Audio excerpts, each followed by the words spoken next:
नमस्कार। एजुहितन गोसाई चैनल में सभी छात्र छात्राओं का हार्दिक स्वागत है। आज हम भगवान शरण उपाध्याय का प्रवास वर्णन अजंता का अभ्यास करेंगे। तो आइए देखते हैं अजंता। डॉक्टर भगवान शरण उपाध्याय का जन्म बलिया यूपी में सन 1910 ईस्वी सन में हुआ था। उनका निधन सन 1982 ईस्वी सन में मॉरिशस में हुआ था। साहित्यकार के रूप में देश विदेश की अनेक संस्थाओं में सक्रिय रूप से काम किया है। जीवन के अंतिम समय में वे मॉरिशस में राजदूत थे। उन्होंने नागरी प्रचारिणी सभा काशी द्वारा प्रकाशित हिंदी विश्वकोश के 4 खंडों का संपादन किया। भारतीय संस्कृति के स्रोत, गुप्तकालीन संस्कृति, भारतीय इतिहास के आलोक स्तंभ उनकी प्रमुख रचनाएं हैं। प्रस्तुत प्रवास वर्णन में अजंता की गुफाओं का परिचय मिलता है, जो अपनी चित्रकारी के लिए पूरे विश्व में सुविख्यात है।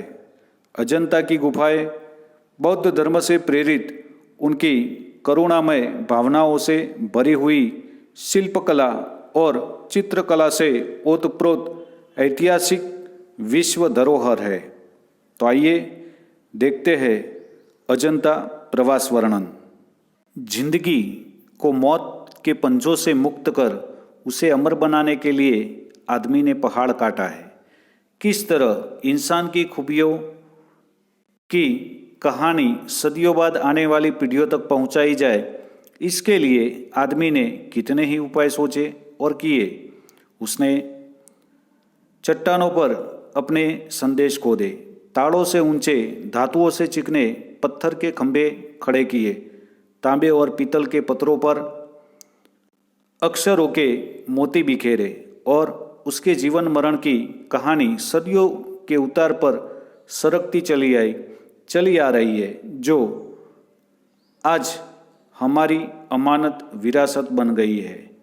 यहाँ पर ये जो 2 शब्द है, अमानत यानी कि धरोहर, और विरासत उत्तराधिकार में मिलने वाली संपत्ति। तो इंसान वैसे उसका जीवन तो मर्त्य है, लेकिन अपनी कहानी को अमर बनाने के लिए उसने कई उपाय किए। उसमें से उसने बड़े बड़े पहाड़ों को खोदकर उसमें महल बनाए, भवन बनाए, मंदिर बनाए। इसके अलावा उस चट्टानों पर संदेश खोदे, ताड़ों से ऊंचे, धातुओं से चिकने पत्थर के खंभे खड़े किए, तांबे और पीतल के पत्थरों पर अपने मोती जैसे अक्षर बिखेरे और इस तरह से अपनी कहानी आने वाली पीढ़ियों के सामने रखी। तो वह आज हमारी धरोहर और हमारे लिए उत्तराधिकार में मिलने वाली संपत्ति यानी कि विरासत समान हो गई है। इन्हीं उपायों में से एक उपाय पहाड़ काटना भी रहा है। सारे प्राचीन सभ्य देशों में पहाड़ काटकर मंदिर बनाए गए हैं और उनकी दीवारों पर एक से एक अभिराम चित्र लिखे गए हैं। अभिराम मतलब कि सुंदर। तो पहाड़ को काटना भी उन्हीं उपायों में से एक था। सारी जो प्राचीन और प्रसिद्ध सभ्य देश है, उन सब ने पहाड़ काटकर मंदिर या तो महल, भवन वगैरह बनाए हैं और उनकी दीवारों पर एक से एक बढ़िया अभिराम यानी कि सुंदर चित्र लिखे गए हैं, उकेरे गए हैं या तो दोहरे गए हैं। आज से कोई 2,2500 साल पहले से ही हमारे देश में पहाड़ काटकर मंदिर बनाने की परिपाटी चल पड़ी थी। परिपाटी यानी कि रीत या तो ढंग चल पड़ा था। अजंता की गुफाएं पहाड़ काटकर बनाई जाने वाली देश की सबसे प्राचीन गुफाओं में से है। जैसे एलोरा और एलिफेंटा की सबसे पिछले काल की। तो यहाँ पर जो हमारे देश में 2,2500 साल पहले से ही ये काम चल पड़ा था, पहाड़ों को काटकर मंदिर बनाना और उनमें गुफा चित्र वगैरह का सर्जन करना। अजंता की जो गुफाएं हैं वह ऐसी ही है जैसे हमारे देश में एलोरा और एलिफेंटा की गुफाएं भी बनी हुई है, लेकिन सबसे प्राचीन और प्रसिद्ध तो अजंता की ही गुफाएं हैं। देश की गुफाओं या गुफा मंदिरों में सबसे विख्यात अजंता के हैं, जिनकी दीवारों और छतों पर लिखे हुए चित्र दुनिया के लिए नमूने बन गए हैं। तो अजंता की जो गुफाएं हैं उनके चित्र दुनिया के लिए आदर्श या तो नमूने बन गए हैं। चीन के तुनहुआंग और लंका के सिमरिया की पहाड़ी दीवारों पर उसी के नमूने के चित्र नकल कर लिए गए थे, और जब अजंता के चित्रों ने विदेशों को इस प्रकार अपने प्रभाव से निहाल किया, तब भला अपने देश के नगर देहात उनके प्रभाव से कैसे निहाल न होते। तो यहाँ पर बहुत ही बढ़िया बात बताना चाहते हैं कि चीन जैसे, वैसे तो चीन और श्रीलंका दूसरे देश है, विदेश है, और उनकी जो तुनहुआंग और सिमरिया की जो गुफाएं हैं उनमें भी हमारे देश की जो अजंता की गुफाएं हैं उनके चित्रों की नकल देखने को मिलती है। तो विदेशी लोगों और विदेशी सभ्यताओं को हमारी इन गुफा संस्कृति ने इतना प्रभावित किया है, फिर हमारे देश के लोग इन प्रभाव से दूर कैसे रह सकते थे। बाघ और सीतन वसल की गुफाएं उसी अजंता की परंपरा में है, जिनकी दीवारों पर जैसे प्रेम और दया की एक दुनिया ही सिरज गई है। तो यहाँ पर भारत में भी बाघ और सीतन वसल की जो गुफाएं हैं वह भी अजंता की परंपरा में ही आती है, और उनकी दीवारों पर भी प्रेम और दया की दुनिया का सर्जन हुआ है। यहाँ पर एक मुहावरा है, निहाल करना, हर प्रकार से प्रसन्न या तो तृप्त करना। ये जो निहाल करना, हर प्रकार से प्रसन्न और तृप्त करना। जैसे संगसाजों ने उन गुफाओं पर रौनक बरसाई है, रौनक यानी कि शोभा बरसाई है। चितेरे जैसे रंग और रेखा में दर्द और दया की कहानी लिखते गए हैं। कलावंत छेनी से मूर्तें उभारते कोरते गए हैं। जैसे ही अजंता पर कुदरत का नूर बरस पड़ा है, प्रकृति भी वहाँ थिरक उठी है। तो यहाँ पर संगसाजों ने उन गुफाओं पर शोभा बरसाई है, और जो चित्र दौरने वाले थे उन्होंने ऐसे रंग और रेखाओं के साथ दर्द और दया की कहानी वो लिखते गए हैं। कलावंत यानी कि कला को जो जानने वाले कला कुशल लोग हैं, उन्होंने छेनी से मूर्तियों को उबारा है, कुतरा हुआ है। और वैसे ही अजंता की इन गुफाओं पर कुदरत का नूर यानी कि रोशनी, कुदरत की रोशनी भी उन पर बरस पड़ी है। प्रकृति भी वहाँ पर थिरक उठी है, मतलब नाच उठी है। मुंबई के सूबे में बम्बई और हैदराबाद के बीच विंध्याचल के पूर्व पश्चिम दौड़ती पर्वतमालाओं में से निचोद पहाड़ों का एक सिलसिला उत्तर से दक्षिण चला गया है, जिसे सह्याद्री कहते हैं। अजंता के गुफा मंदिर उसी पहाड़ी जंजीर को सनात करते हैं। तो यहाँ पर ये जो पर्वतमाला है, बम्बई से हैदराबाद का जो बीच का हिस्सा है विंध्याचल पर्वत का, उसमें जो सह्याद्री जो पर्वत है उस पर ये अजंता के पहाड़ आए हुए हैं। अजंता गांव से थोड़ी ही दूर पर पहाड़ी के पैरों में सांप सी लौटती भागुर नदी कमाल सी मुड़ गई है। वही पर्वत का सिलसिला एकाएक अर्धत चंद्राकार हो गया है। कोई 250 फुट ऊंचा हरे वनों के बीच मंच पर मंच की तरह उठते पहाड़ों का यह सिलसिला हमारे पुरखों को भा गया है, और उन्होंने उसे खोदकर भवनों महलों से भर दिया। सोचिए, जरा ठोस पहाड़ की चट्टानी छाती और कमजोर इंसान का उन्होंने मेल जो किया तो पर्वत का हिया दरकता चला गया और वहाँ एक से एक बरामदे, हॉल और मंदिर बनते चले गए। तो यहाँ पर अजंता गांव से थोड़ी दूरी पर ये जो भागुर नदी है, वह जहाँ पर ये अजंता का पहाड़ है, वहाँ पर बिल्कुल गोलाकार मुद्रा में मुड़ गई है। वहाँ पर जो पर्वत है वह भी अर्धचंद्राकार हुआ दिखता है और वो जो पहाड़ है उस पर एक मंच से दूसरे मंच की तरह, दूसरे से तीसरे, ऐसे एक के ऊपर दूसरा, दूसरे के ऊपर तीसरा पहाड़ हो, ऐसे उठते पहाड़ों का सिलसिला जो हमारे पूर्वज थे उनको अच्छा लगा और उन्होंने उन्हीं पहाड़ों पर उसे खोदकर भवन और महलों से भर दिया। यहाँ पर देखने का मज़ा तो ये है कि एक तरफ कमज़ोर इंसान, दूसरी तरफ एक कठोर पहाड़, तो दोनों का जो मेल है उसके कारण पर्वत का हिया भी दरकता चला गया है, मतलब दबाव से फटता गया है और एक से एक बढ़िया बरामदे, हॉल और मंदिर का सर्जन हुआ है। बरामदे, हॉल और मंदिर बनते चले गए हैं। पहले पहाड़ काटकर उसे खोखला कर दिया गया, फिर उसमें सुंदर भवन बना लिए गए जहां खंभों पर उभारी मूर्तें विहस उठी। भीतर की समूची दीवारें और छतें रगड़कर चिकनी कर ली गई और तब उनकी जमीन पर चित्रों की एक दुनिया बसा दी गई।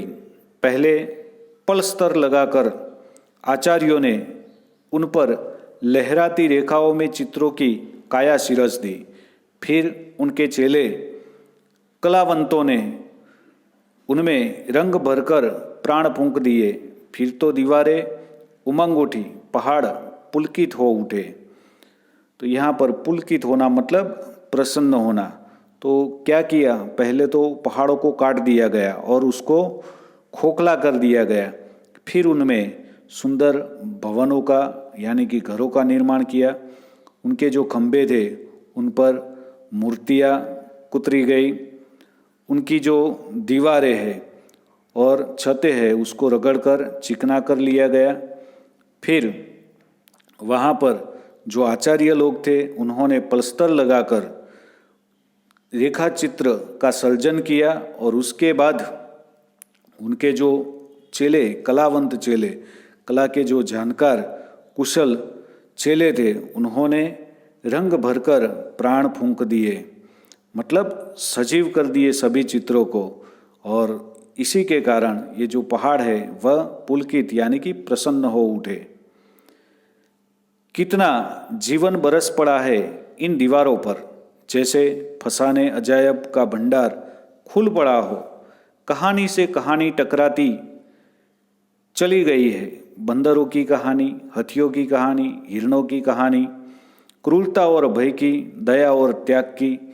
जहाँ बेरहमी है वहाँ दया का भी समुद्र उमड़ पड़ा है। जहाँ पाप है वही क्षमा का स्रोत फूट पड़ा है।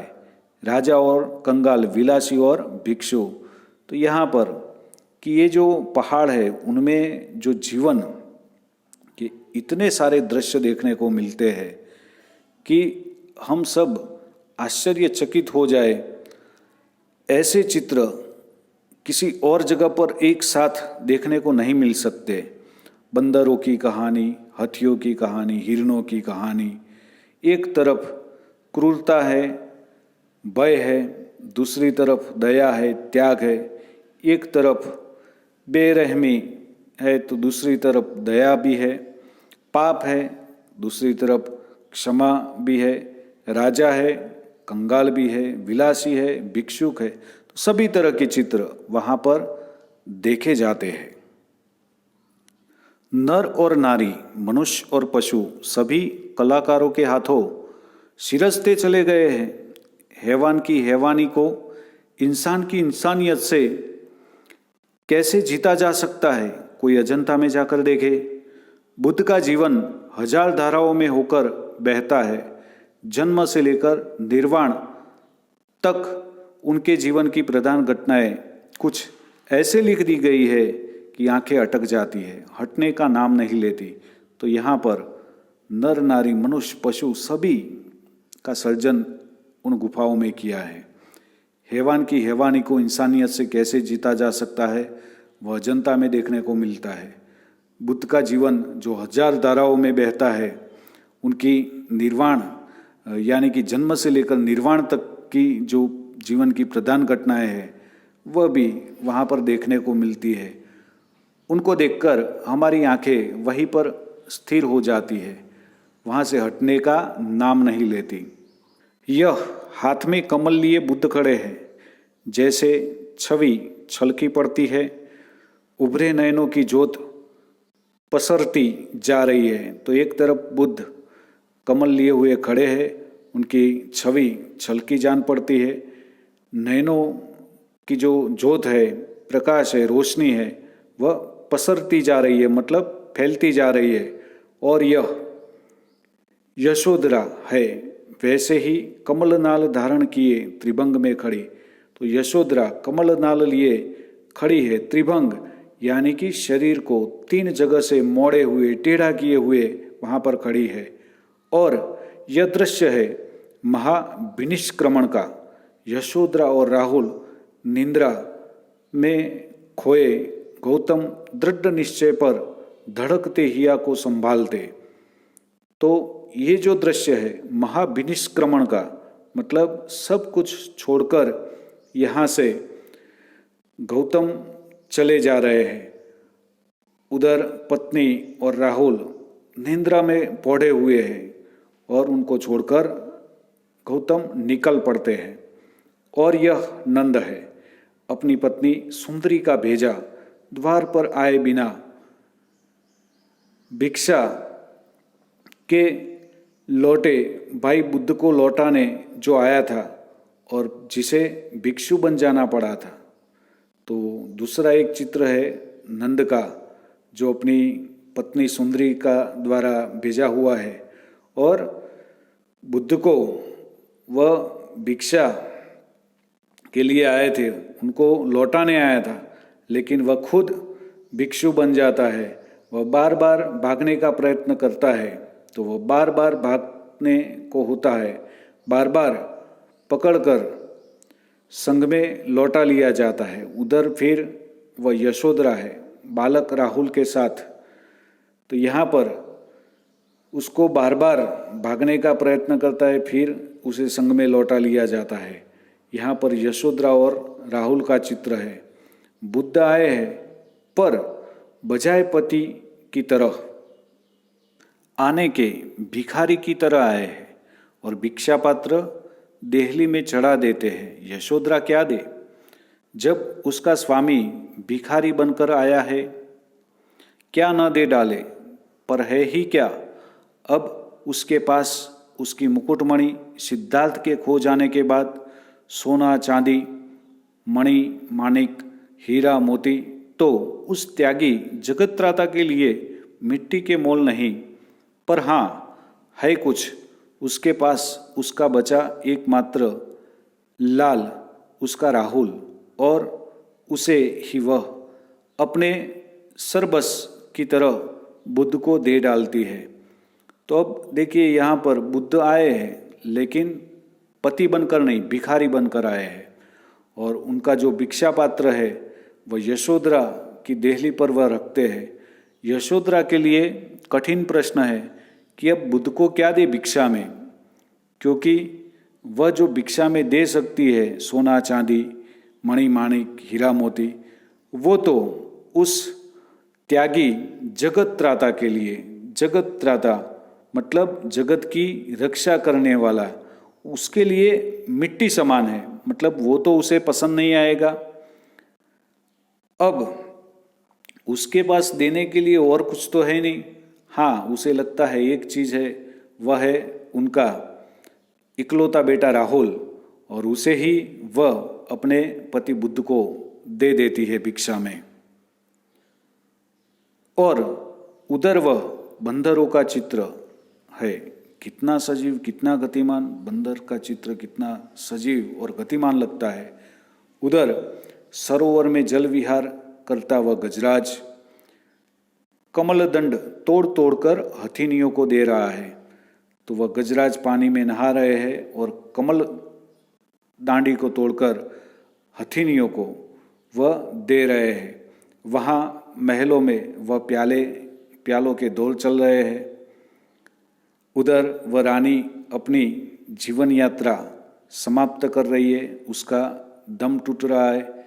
एक तरफ शराब लोग पी रहे हैं तो दूसरी तरफ रानी अपना अंतिम जो समय है उसमें मृत्यु के वह निकट है, मर रही है, उसका सजीव चित्र है। खाने खिलाने, बसने बसाने, नाचने गाने, कहने सुनने, वन नगर ऊंच नीच, धनी गरीब, जितने भी नज़ारे हो सकते हैं सब आदमी अजंता की गुफाओं की इन दीवारों पर देख सकते हैं। तो सभी तरह के चित्र, ऊंच नीच, गरीब, तवंगर, शहर, गांव, सब के सब तरह समाज के सभी वर्गों के चित्र वहाँ पर अजंता की उन दीवारों पर पाए जाते हैं। बुद्ध के इस जन्म की घटनाएं तो इन चित्रित कथाओं में है ही, उनके पिछले जन्मों की कथाओं का भी इसमें चित्रण हुआ है। पिछले जन्म की ये कथाएं जातक कहलाती है। उनकी संख्या 555 है और इनका संग्रह जातक नाम से प्रसिद्ध है, जिनका बौद्धों में बड़ा मान है। इन्हीं जातक कथाओं में से अनेक अजंता के चित्रों में विस्तार के साथ लिख दी गई है। तो बुद्ध के जो पिछले जन्म की जो बातें हैं, जो कहानियाँ हैं, वो जो जातक कथा नामक ग्रंथ है, वो सभी जो ज़्यादातर घटनाएं हैं वह इन दीवारों पर चित्रों के रूप में लिख दी गई है। इन पिछले जन्मों में बुद्ध ने गज, कपि, मृग आदि के रूप में विविध योनियों में जन्म लिया था और संसार के कल्याण के लिए दया और त्याग का आदर्श स्थापित करते वे बलिदान हो गए थे। तो बुद्ध ने अपने पिछले जन्मों में कभी हाथी बने हैं, कभी वानर, कभी मृग, और इस तरह दूसरी योनियों में जन्म लेकर उन्होंने संसार का कल्याण किया। दया और त्याग का आदर्श स्थापित करने के लिए उन्होंने अपना बलिदान दिया है, मर मिटे हैं। तो वो सारे चित्र वहाँ पर देखे जाते हैं। उन स्थितियों में किस प्रकार पशुओं तक ने मानवोचित व्यवहार किया था, किस प्रकार औचित्य का पालन किया था, यह सब उन चित्रों में असाधारण खूबी से दर्शाया गया है। और उन स्थितियों में वैसे तो पशु और इंसान में बहुत फर्क होता है, लेकिन पशुओं ने भी मानवोचित, मानवों जैसा व्यवहार किया था और वह सब बातें उन चित्रों में दर्शाई गई है। और उन्हीं को दर्शाते समय चितेरों ने अपनी जानकारी की गांठ खोल दी है। तो ये सब चित्र दौड़ते हुए जो चित्रकार थे उन्होंने अपनी जानकारी की गांठ खोल दी, मतलब कि जितना भी उनसे हो सकता था वो सब वहाँ पर उन्होंने दर्शाया है, जिससे नगरों और गांवों, महलों और झोपड़ियों, समुद्रों और पनघटों का संसार अजंता के उस पहाड़ी जंगल में उतर पड़ा है। और वह चित्रकारी इस खूबी से संपन्न हुई है कि देखते ही बनता है। और यही कारण है कि शहर, गांव, महल, झोपड़ियाँ, समुद्र, पनघट, सब का सब उन पहाड़ी जंगल की जो गुफाएं हैं उनमें उतर पड़ा है। और वह चित्रकारी इस तरह से वह संपन्न हुई है कि देखते ही बनता है। मतलब इतना प्रसिद्ध और विख्यात दूसरा किसी और जगह पर गुफा चित्र देखने को नहीं मिलते, ऐसा बन पड़ा है। जुलूस के जुलूस हाथी, घोड़े, दूसरे जानवर जैसे सहसा जीवित होकर अपने अपने समझाए हुए काम जादूगर के इशारे पर संभालने लग जाते हैं। तो सभी जुलूस के जुलूस हाथी, घोड़े, दूसरे पशु, और मान लो कि जीवित हो उस तरह जैसे कि अपना जो सर्जक होता है, वो जो जादूगर होता है और जो राह दिखाता है, जैसे वह दर्शाना चाहता है वैसा सब कुछ वहाँ पर देखने को मिलता है। इन गुफाओं का निर्माण ईसा से करीब 200 साल पहले ही शुरू हो गया था और वे 7वीं सदी तक बनकर तैयार भी हो चुकी थी। एक दो गुफाओं में करीब 2000 साल पुराने चित्र भी सुरक्षित है, पर अधिकतर चित्र भारत के इतिहास के सुनहरे युग गुप्तकाल 5वीं सदी और चालुक्य काल 7वीं सदी के बीच बने हैं। तो इन गुफा चित्रों का जो निर्माण हुआ है वो ईसा से 200 साल पहले, मतलब ये जो 2000 साल और उसके भी 200 साल पहले वह शुरू हो गया था और 7वीं सदी तक बना, मतलब करीबन 900 साल तक ये गुफाएं बनती रही। आज भी उसमें 2000 साल पुराने चित्र भी सुरक्षित है, पर ज़्यादातर जो चित्र है वह भारतीय सुवर्णकाल यानी कि गुप्तकाल और चालुक्य काल 7वीं सदी के बीच के जो चित्र है वह अधिकतर वहाँ पर पाए जाते हैं। अजंता संसार की चित्रकलाओं में अपना अद्वितीय स्थान रखता है। तो अजंता जो विश्व की चित्रकला है उसमें अजंता का अपना एक विशिष्ट स्थान है। इतने प्राचीन काल के, इतने सजीव, इतने गतिमान, इतने बहुसंख्यक कथा प्राण चित्र कहीं नहीं बने। और स्वाभाविक है कि इतने प्राचीन, सजीव, गतिमान और बहुसंख्यक, यहाँ पर एक कथा नहीं है, दो कथा नहीं है, बहुसंख्यक कथा चित्र और एक साथ एक ही जगह पर किसी विश्व की कोई और जगह पर अभी तक नहीं बने हैं जो अजंता में है। अजंता के चित्रों ने देश विदेश सर्वत्र की चित्रकला को प्रभावित किया है। उसका प्रभाव पूर्व के देशों की कला पर तो पड़ा ही, मध्य पश्चिमी एशिया भी उसके कल्याणकारी प्रभाव से वंचित न रह सका। तो यहाँ पर अजंता के चित्रों ने देश विदेश सर्वत्र की चित्रकलाओं को तो प्रभावित किया है, साथ साथ मध्य एशिया के जो देश है उन पर भी उसका कल्याणकारी प्रभाव पड़े बिना नहीं रह सका। तो यहाँ पर सभी छात्र छात्राओं ने अच्छी तरह से यह पाठ सीखा होगा। अस्तु। जय हिंद, जय भारत।